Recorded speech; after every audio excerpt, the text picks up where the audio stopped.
ఈ వార్డుతో ఈ రోజుకి 42 వార్డులు కూడా ముగ్గులు పోటీలు తెలుగుదేశం పార్టీ పూర్తి చేసుకున్న సందర్భంగా కాస్త ఊరటగా కల్పించి ఇక్కడే కొంచెం అలాగే పెద్దలు రాంబాబు గారు అన్ని కూడా చెప్పడం జరిగింది. 6వ వార్డు తెలుగుదేశం పార్టీ ఇన్ఛార్జ్ గారు, కమిటీ సభ్యులు, కుటుంబ సభ్యులు అందరూ చాలా చక్కగా నిర్వహించారు. ముగింపు వేడుక ఈ విధంగా ఉంటుందని నేను ఊహించలేదు. పండగకి ఇంకా 6 రోజులు ఉండగానే అన్నపూర్ణంపేటలోకి సంక్రాంతి పండగ తీసుకొచ్చినందుకు 6వ వార్డు తెలుగుదేశం పార్టీ కుటుంబ సభ్యులు మనస్ఫూర్తిగా అభినందిస్తా ఉన్నాం. చాలా బాగా చేశారు కార్యక్రమం.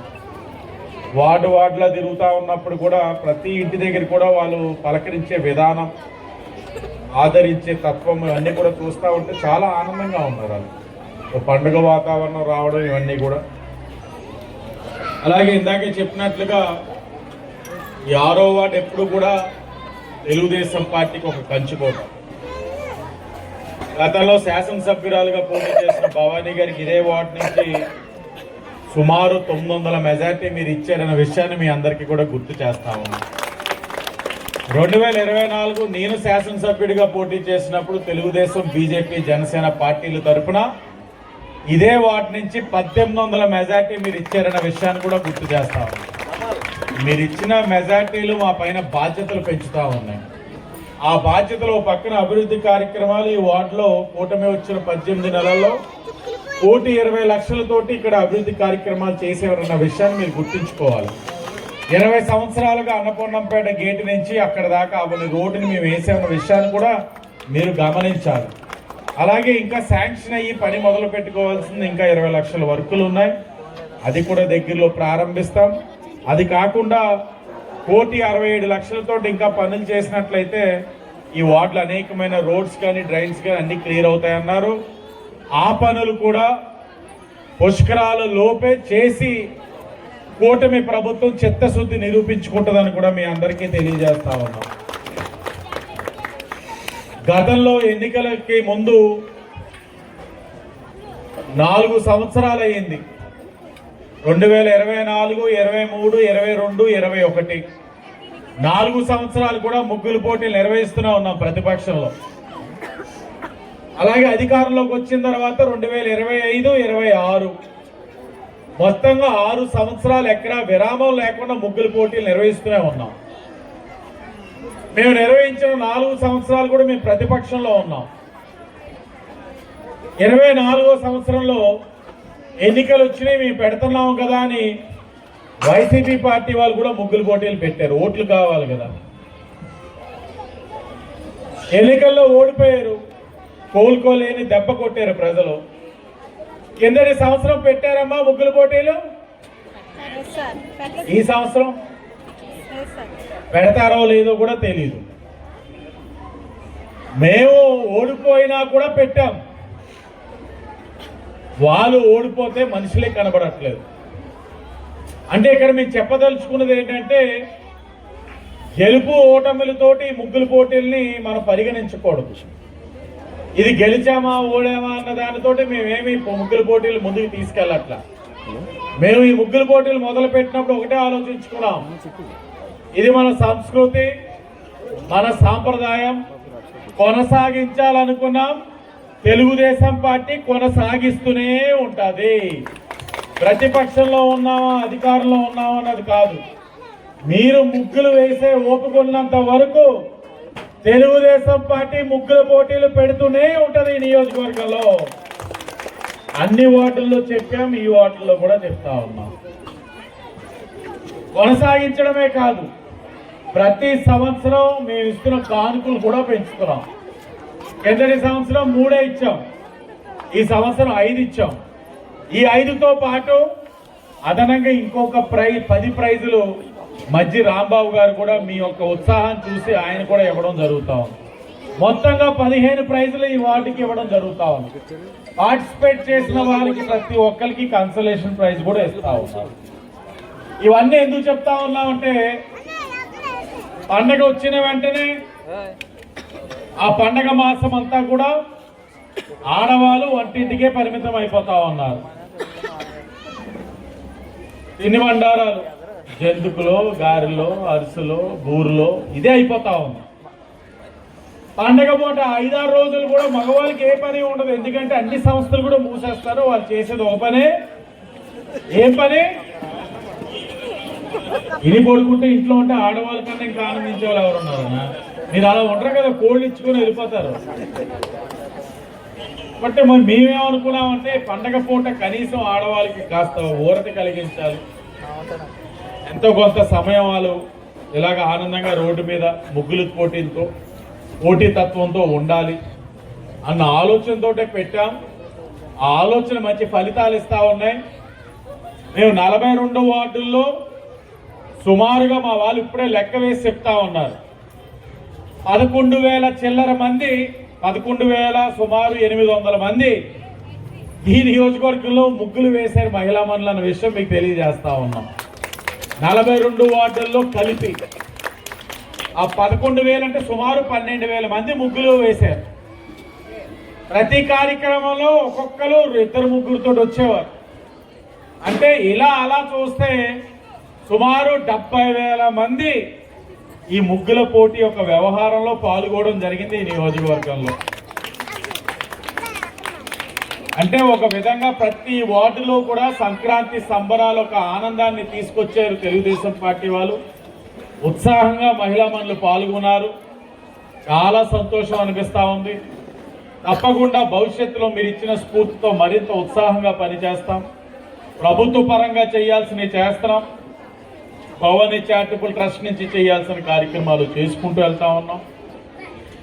ఒక దేవాలయ నిర్మాణం కానివ్వండి, చర్చ్ నిర్మాణం కానివ్వండి, ఏది అడిగినా కూడా మా భవానీ చారిటబుల్ ట్రస్ట్ నుంచి చేస్తున్నాం. ఎన్నికల సమయంలో అనేకమైన హామీలు ఇచ్చాం. స్వతహాగా ఎన్నికలు అయిన తర్వాత వెళ్ళి ఏమంటే ఇది చేస్తాను అది చేస్తానంటే నేను నెగ్గింది పని చేయాల్సింది 5 సంవత్సరాలు కదా, ఇంకా టైం ఉంటుంది కదా అంటారు. మేము అలా చూడాల. 31వ వార్డులోని దేవాలయం నిర్మిస్తామని చెప్పాం. నెగ్గిన వెంటనే 12 లక్షలతోటి ఆ దేవాలయాన్ని కూడా నిర్మించామన్న విషయాన్ని కూడా మీ అందరికీ తెలియజేస్తా ఉన్నాం. అక్కడనే కాదు, ఏ వార్డులో అడిగినా ప్రతి చోట ఇచ్చిన హామీని మా ట్రస్ట్ నుంచి ఏం చేయాలో అన్ని చేసుకుంటూ వెళ్తా ఉన్నాం. ప్రభుత్వ పరంగా చేయాల్సినవి చేసుకుంటూ వెళ్తా ఉన్నాం. ఈ వార్డు ఎప్పుడు కూడా తెలుగుదేశం పార్టీని ఆశీర్వదిస్తూ ఉన్నారు. భవిష్యత్తులో కూడా తప్పకుండా మీరు ఇచ్చిన స్ఫూర్తితో, మీరు ఇచ్చిన ప్రోత్సాహంతో కూటమి పార్టీ తెలుగుదేశం, బీజేపీ, జనసేన కలిసికట్టుగా పనిచేస్తాం. ఈ నగరాన్ని అభివృద్ధి చేస్తాం. ఈరోజు పండగకి ఇంకా వారం రోజులు ఉండగానే ఇందాకే ఒక మంచి శుభవార్త కూడా మాకు తెలియజేయడం జరిగింది. రాజమహేంద్రవరానికి ఎంతో మంది క్రీడాకారులు ఉన్నారు, కానీ వాళ్ళ క్రీడని ప్రదర్శించడానికి మంచి మల్టీపర్పస్ స్పోర్ట్స్ కాంప్లెక్స్ అన్నది లేదు, ఒక మంచి స్టేడియం అన్నది లేదు. ఇది రాజమండ్రి ప్రజల ఒక కళ. 2014-19లో ఆనాడు మనం తెలుగుదేశం అధికారంలో ఉన్నప్పుడు కష్టపడి ఒక విధంగా ఫైల్ని మూవ్ చేశాం. గత 5 సంవత్సరాలు వైసీపీ వాళ్ళు గాలికి వదిలేసి అంతా తెల్ల చేష్టలు చేశారు. మరలా కూటమి అధికారంలో వచ్చేటప్పుడు ప్రధానమైన హామీ ఇచ్చున్నాం. ఆ మల్టీపర్పస్ స్పోర్ట్స్ కాంప్లెక్స్ మేము నిర్మాణం చేస్తాం, క్రీడాకారులందరినీ కూడా ప్రోత్సహిస్తామని ఎన్నికల ముందు హామీ ఇచ్చాం. ఈ 18 నెలలు కూడా ఆ హామీని ఎక్కడ కూడా విడకుండా గౌరవ ఎంపీ పురంధేశ్వర్ గారి యొక్క సహకారంతో ఎప్పటికప్పుడు కేంద్ర ప్రభుత్వంతో సంప్రదిస్తూ ఖేలో ఇండియా కింద ప్రాజెక్టును పెట్టాం. మొత్తంగా ప్రాజెక్టు ఒక బ్లాకు కట్టడానికి 14 కోట్లు, అవి 3 బ్లాకులు, అంటే 3 బ్లాకులు కలిపి సుమారు 52 కోట్లు, 42 కోట్లు. 42 కోట్లకు గాను ఒక్క 3 గంటల కిందటే నాకు అఫీషియల్గా తెలియజేశారు అధికారులు. ఆ మల్టీపర్పస్ స్పోర్ట్స్ కాంప్లెక్స్లో ఫేజ్ 1 ఏదైతే 14 కోట్లు కావాలో ఖేలో ఇండియా కింద రాజమహేంద్రవరానికి 14 కోట్లు శాంక్షన్ చేయడం జరిగింది. పండగ ముందు ఇంతటి తీపి కబురు రావడం అన్నది ఎంతో ఆనందాన్ని కలిగిస్తా ఉంది. ఇందాకే గౌరవ ఎంపీ గారితో మాట్లాడితే ఆవిడ ఒక ఆనందాన్ని వ్యక్తం చేస్తా ఉన్నారు. ఇది మన కళ, మన కృషి. ఏదైతే విఎల్పురంలోని లారీ స్టాండ్ ఉందో దగ్గరలోని టెండర్లు పూర్తి చేసుకొని అతి దగ్గరలో పనులు కూడా ప్రారంభిద్దామని గౌరవ ఎంపీ గారు తెలియజేస్తూ, ప్రధానమంత్రి నరేంద్ర మోడీ గారు క్రీడలకి అధిక ప్రాధాన్యత ఇస్తా ఉన్నారు. ఖేలో ఇండియా కింద ఈ రోజున ఈ అవకాశం కల్పించారు అన్నది, రాజమహేంద్రవరానికి రావడం అన్నది మన అదృష్టం. ఈరోజు శాంక్షన్ అయిన నియోజకవర్గాలు చూశాను. అంటే ప్రాధాన్యత ఎంత ఇస్తా ఉంది రాష్ట్ర ప్రభుత్వం మన నియోజకవర్గాలకి అన్నది కూడా మీరు అర్థం చేసుకోవాలి. ఈరోజు శాంక్షన్ అయిన 3 నియోజకవర్గాలు, ఒకటి కుప్పం నారా చంద్రబాబు నాయుడు గారి నియోజకవర్గం, మరొకటిది శ్రీకాకుళం, మూడవది రాజమండ్రి సిటీ అన్న విషయం గమనించాలి. 3 నియోజకవర్గాలకు కూడా 14 కోట్లు శాంక్షన్ అయినాయి. అంటే ఒక ముఖ్యమంత్రి గారితో సరి సమానంగా ఈ నియోజకవర్గం పోటీ పడతా ఉంది. అంటే ఇవన్నీ ఆనందం కలిగించే అంశాలు. అంటే ఇదేనే కాదు, నేను ఇందాకే చెప్పాను, ఒకటి మేము ఎన్నికల ముందు ఇచ్చిన హామీని నెరవేర్చడానికి ఎన్ని అవకాశాలు ఉన్నాయో అన్నీ కూడా అన్వేషిస్తూ అవకాశాలని ఎలాగ అందుకోవాలన్న దాని మీద అధ్యయనం చేస్తూ ఒక్కొక్కటిగా చేసుకుంటూ వెళ్తా ఉన్నాం. నగర ప్రజలు మీరు గమనించగలరు, సహకరించండి. ఇందాక రాంబాబు గారు చెప్పినట్లుగా ఇక్కడ ఆడవాళ్ళు వచ్చి నాకు అదే పని చెప్పేవారు, బాబు ఈ బ్లేడ్ బ్యాచ్ గంజాయి బ్యాచ్ ఆగడాలు శృతి మించుతా ఉన్నాయి, మీరు నియంత్రిస్తా ఉన్నారు. చాలా తగ్గిన మిగిలిన వారు మాకు అలవాటు అయిపోయింది, మేము ఎలాగే ఉంటాం, ఏం చేస్తే మీరు చేసుకోండి అన్న తత్వంలోకి వెళ్ళిపోయారని అనేవారు ఇక్కడ ఆడవాళ్ళు.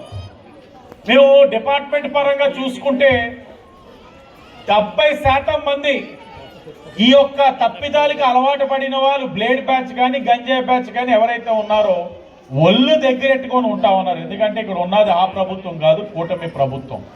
కానీ కొంతమందికి ఇంకా మార్పు రాలే.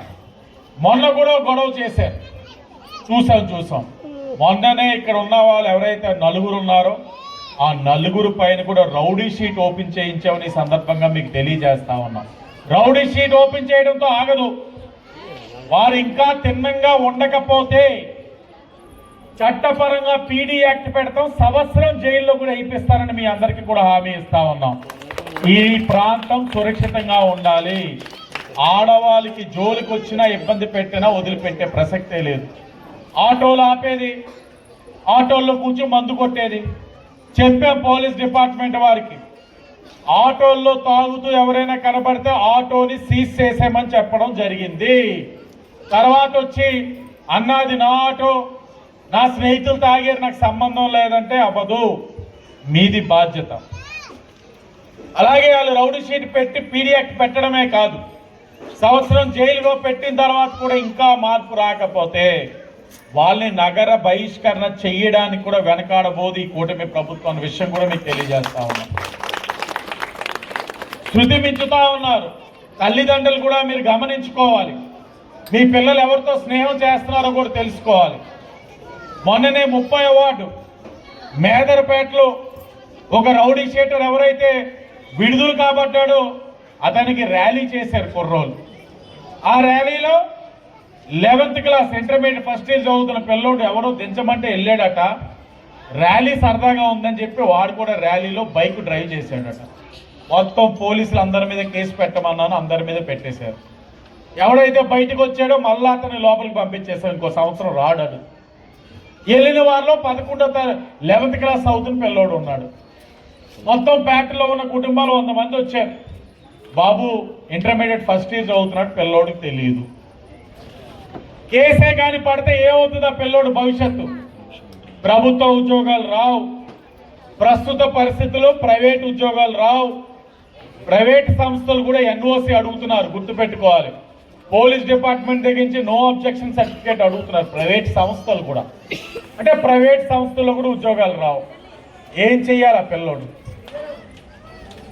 అంటే మీరు కూడా మీ తల్లిదండ్రులుగా పిల్లలు ఏం చేస్తున్నారో చూడకపోతే, వాడి స్నేహితులు ఎవరో మీరు తెలుసుకోకపోతే చేతులారా మీ పిల్లవాడి భవిష్యత్తును మీరే పాడు చేసుకున్న వాళ్ళు అవుతారు. కష్టపడి మళ్ళా అతన్ని పడేయవలసిన అవసరం వచ్చింది, చదువుకుంటున్న పిల్లోడు కదా. ఇవన్నీ చిన్నగా తీసుకోవద్దు. మనకి తెలియని స్నేహం మనల్ని కేసుల్లోకి లాగుతున్నాయి. చట్టం చాలా కఠినంగా వెళ్తా ఉంది. మీరు ఇప్పుడు అదే పని మీద మాకు అన్ని చేయమంటున్నారు. మీ చేసే ప్రక్రియలో మరలా మీరే వస్తారు. ఓళ్ళండి చిన్నపిల్లడండి తెలిసి తెలియకుండా చేసాడు వదిలేండి సార్ అని. ఆ తెలిసి తెలియకుండా చేసిన వాడే రేపు పెద్ద రౌడీ అవుతా ఉన్నాడు ఇక్కడ. కాబట్టి తల్లిదండ్రులు కూడా బాధ్యత తీసుకోండి. పోలీసుల వాళ్ళైతే ఇదే పని మీద ఉన్నారు. ఇక్కడ ఎవరైనా అల్లరి చేష్టలు చేస్తే, మహిళలకి ఇబ్బంది పెడితే తప్పకుండా వాళ్ళ పైన కఠినమైన చర్యలు ఉంటాయి, గుర్తుపెట్టుకోవాలి. ఇవన్నీ ఎందుకు చెప్తా ఉన్నామంటే ఈ నెలన్నరగా ఇదే పరిస్థితి మాకు. అదే పని మీద ఆఫీస్కి రావడం, అక్కడ గొడవైంది ఇక్కడ గొడవైంది, వాళ్ళు అలా చేశారు ఇలా చేశారు, రాత్రులు నిద్రపోనేవట్లేదు. అక్కడ ఎన్టీ రామారావు విగ్రహం 31వ వాడు వెనకాల మందు తాగుతున్నారు. సీసీ కెమెరాలు పెట్టాం, లైట్లు వేసాం, తాగుతున్న వాళ్ళు తీసుకొచ్చి స్టేషన్లో రాత్రి అంతా కూర్చోబెడతారు. ఓ పెట్టి కేసు వేసినా చాలు ఉద్యోగం పోతుంది. కాబట్టి యువతని కోరుతా ఉన్నాం, బాధ్యతగా ఉండాలన్నది వాళ్ళందరినీ కోరుతా ఉన్నాం. ఎవరి మీద కక్ష లేదు. కూటమి ప్రభుత్వం కోరుకునేది ఒకటే, మహిళలు సురక్షితంగా క్షేమంగా ఉండాలని కోరుకుంటా ఉన్నాం. అది చేసే ప్రక్రియలో ప్రజలందరూ సహకరించాలని తెలియచేసుకుంటూ